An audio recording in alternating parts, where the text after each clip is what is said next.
मेळावा आहे, तुम्ही अचानक भेट घेतली त्यांची, काय सांगा? अचानक नाही, मी पालकमंत्री झाल्याचं साहेबांनी वाचलं होतं.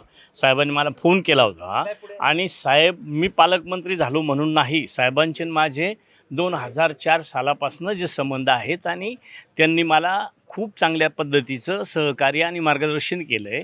त्याच्यामुळं आम्ही आता जरी कुठं पक्षात वेगवेगळ्या ठिकाणी तसं वेगळं म्हणताच येणार नाही, पण जरी जनता पाहत असेल तरी शेवटी विचार आणि एक स्वभाव जे काही मिळता जुळता आहे तो आत्ताही मी साहेबांना तेच सांगितलं की बाबा साहेब मला ह्या जिल्ह्याचं पालकमंत्रीपद दिलं आहे, पण आपल्याला सगळ्यांना मला मार्गदर्शन करावं लागेल, कारण भौगोलिक परिस्थिती ही साहेबांना आमच्यापेक्षा खूप चांगल्या पद्धतीनं माहीत आहे आणि त्याच्यावरचे जे काही विकासात्मक पर्याय असतील, धोरणं असतील, त्या संदर्भात जिल्ह्याच्यासाठी मार्गदर्शन साहेबांचं कायम राहावं अशी मी साहेबांना विनंती केली. पण यामुळे राजकीय चर्चांना वेगवेगळं आता काय बाबा, सकाळी उठल्यापासून संध्याकाळपर्यंत राजकारणच, तर त्याच्यातच दिवस जातील ना निघून.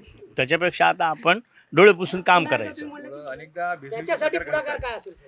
मी पहिले तर कार्यालय बऱ्याच ठिकाणी नाहीत, मुळात कार्यालय बांधले तरी स्टाफ नाही, पण आपण पहिले स्टाफपासून सुरुवात करतो. स्टॉप म्हणा, इमारती म्हणा, त्यांना वाहनं म्हणा.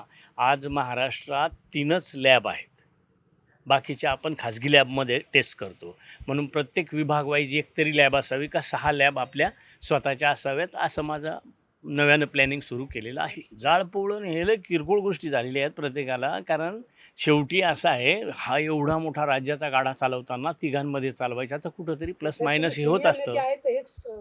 कसा सोडवाल तुम्ही, काय सांगता? मी त्या प्रक्रियेत नसणार आहे. वरिष्ठ फडणवीस साहेब असतील, दादा असतील किंवा शिंदे साहेब असतील, ते सोडवतील ना. मी अन्न पुरवठा औषध प्रशासन ना, मग ते आहेच ना. अन्नात भेसळ आहे, तेलात भेसळ आहे, तुमच्या सगळ्याच याच्यात भेसळ असेल तर ती सगळी शोधायचा प्रयत्न मी करेन.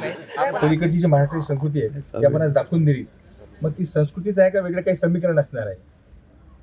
तर त्याचा अंदाज तुम्ही लावा. मी तर साहेबांचा स्वभाव एकदम सरळ आहे हे तुम्हाला माहीत आहे. माझा कसा असेल ते तुम्ही जाणून असाल, तर मग आम्ही दोघं तशी चर्चा करू असं तुम्हाला वाटत असेल तर ते गृहीत धरा, नसेल तर आमची सदिच्छा भेट होती असं गृहीत धरा.